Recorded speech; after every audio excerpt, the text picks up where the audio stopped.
Hey Virgo, welcome to Dark Eve Tarot. I'm Eve. We're going to get you a message.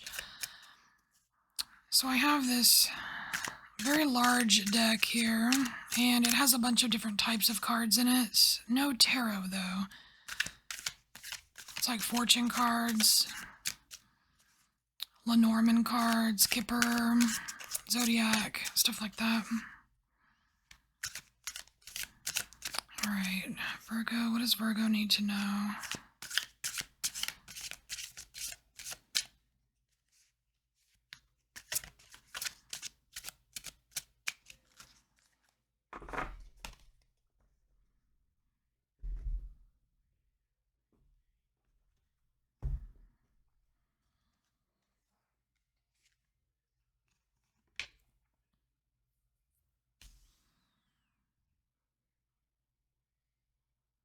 So we have Aries showing up here. And we also have Beltane, the 1st of May, which this card kind of gives like big celebratory vibes. And it seems like there is some kind of succession going on here, Virgo, because we have March, like Aries season is the 21st of March through the 20th of April, and then we're going all the way to May. So there's something to do with, I don't know what's going on for you during Aries season.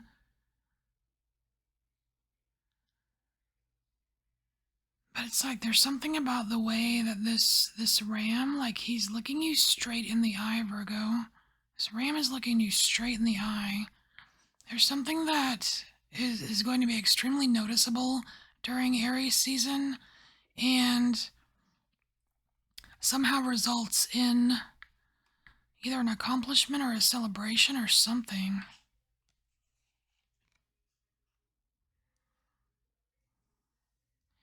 You're going to feel it because we have the card of water showing up here.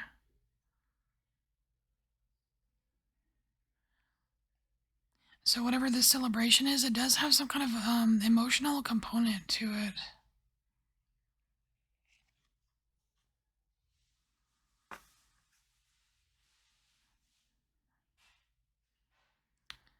Then we have the future card.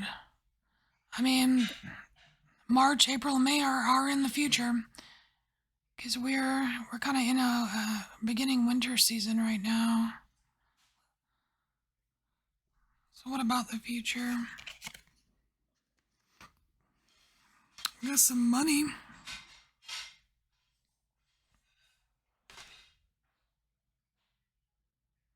So there's some possible good news here about your finances in the future, or at least the flow of money. I do like that. I mean, not only that the fish are showing up, but the water card's already here and there's already fish in the water. So there's already kind of some kind of flow of money happening. And it's almost like it increases in the future somehow. So that's good. I'm not really seeing this as I'm seeing this as in your favor, Virgo.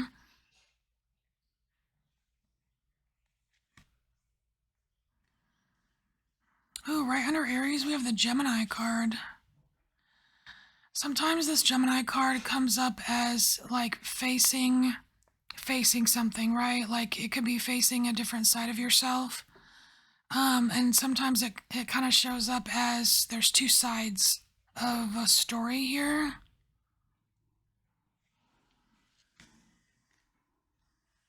And then the bear, okay. There's somebody here, this is some kind of authority figure, Virgo, that you're dealing with. And I want to say that there's two sides to this person, and you're probably only most familiar with one side. What's with all the Zodiac cards coming out for you, Virgo? That's crazy. So we have Aquarius showing up here. January, February. So that's like right around the corner here. What I like about the Aquarius card here is it does feel like some kind of, it feels a little bit expansive here. It's almost like you're going to be, like after the, like, in the beginning of the year of 2024, you're going to have some kind of, like either more information or some kind of expanded view in regards to whatever this authority figure is. Perhaps you'll see the other side because you see it's similar colors. You've got the red and the blue here, and you've got the red and the blue here with the water bearer. Oh, the water bear. Water. Interesting.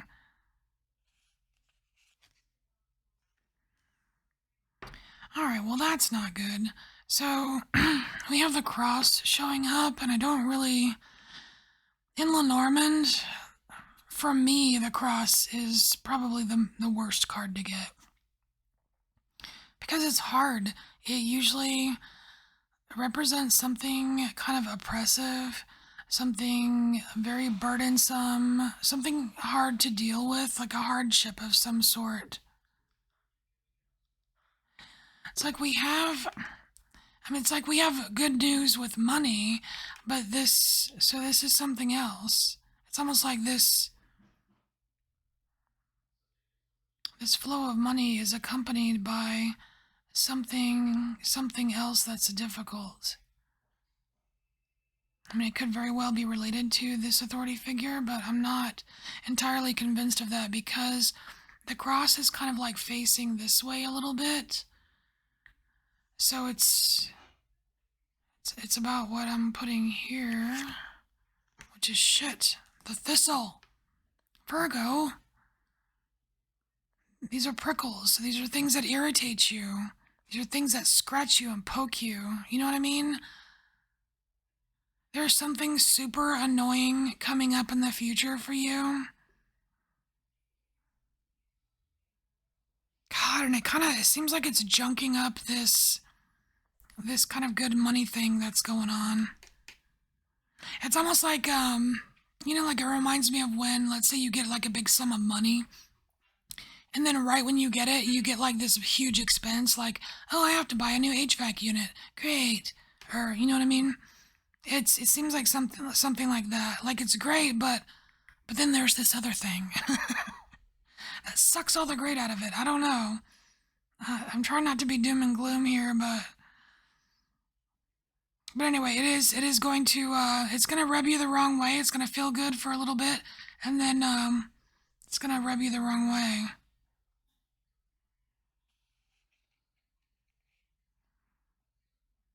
Hopefully that's not about your dating life. Okay. So, oh, cool. Okay. Things turn around. So we have the Phoenix card coming out, the one of the ultimate cards of transformation here. It's like like that whole Phoenix story of rising from the ashes, right? You'll recover from this, okay? So there's that. Ugh. Okay, yeah, but something is ending. There is something that is going to be ending. This is the ultimate ending card here. It's so weird. You've got like death and rebirth right here. How Scorpio of you. What is ending? The mirror. Ah. Okay. So there's something about the way that you see. So it's like the mirror. It's something being reflected, right? Like what you see, either you seeing something in the mirror or what the mirror is showing you. Whatever that image is, or that reflection, or that idea, it's like it's gone. You don't see that anymore. You're not gonna see it the same. There's something you're not gonna see the same way anymore. Perhaps it's because you went through this difficult spot here, survived it, put an end to that, like put an end to that cycle, put an end to that way of being or what have you, but it opens your eyes in a new way. And that's interesting because you're already kind of doing that with this authority figure here. You're seeing this person in a new way come the turn, like the first of the year, like January, February, right? Aquarius season.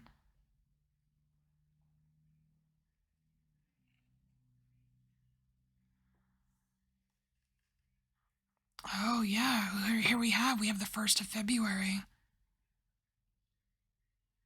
So there's something significant definitely for you in Aquarius season, Virgo. What I really love about this is that the mirror is facing this image right here, this Imbolc. I guess it's a Celtic holiday, the 1st of February, but it's like the first glimmering glimpse of spring, I would think, right? And there's something very pure and very innocent about this. It almost reminds me of like getting back to basics a little bit, Virgo.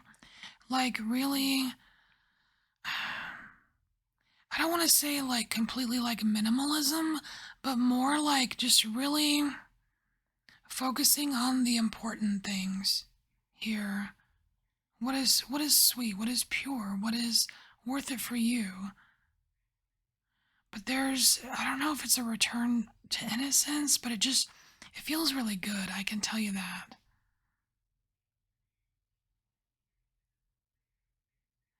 I just heard that I can be me again. Whatever's ending here, and I mean this coffin is right underneath the bear. Perhaps you have a toxic parent or a toxic boss at work, and they leave, like they retire finally, or something like that. And it's like finally I can be myself again.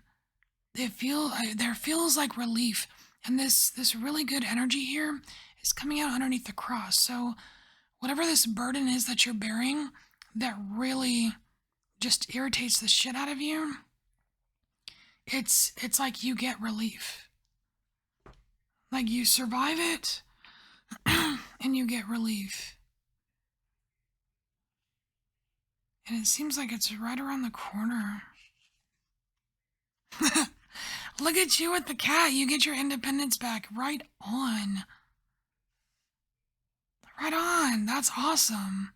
I mean, like it's got like a great ending to this, the story here, but I like it. So let's kind of dive in a little bit more. It's already been what, 13 minutes. Let's see. Is there anything else that is just popping out at me that you need to know? So I do like this cat is part of the future. So this energy of independence, it is in the future for you, and that kind of makes sense because we're looking at Aquarius season next year. So this feeling here, this kind of pure new whatever this energy is here, it's very there is an emotional component.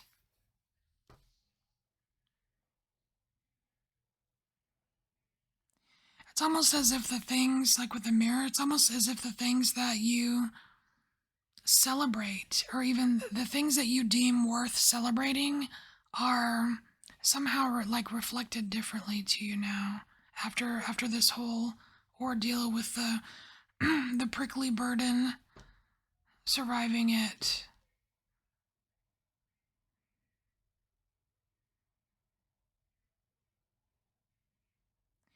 And you know what? I have a feeling that this authority figure, whether it's like a boss or a parent or somebody who has a hold over you, right? Doesn't even have to be a boss or a parent. But like before we said, there's something that Like you're gonna see another side of them, or you're going to realize another side of them. Um, they actually they actually wish for this. They want this for you.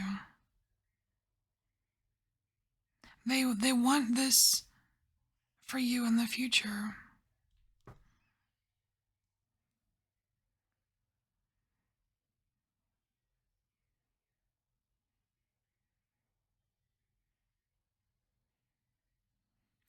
And with this burden here, I think again, just because the water card is here, there's a lot of emotions on the table.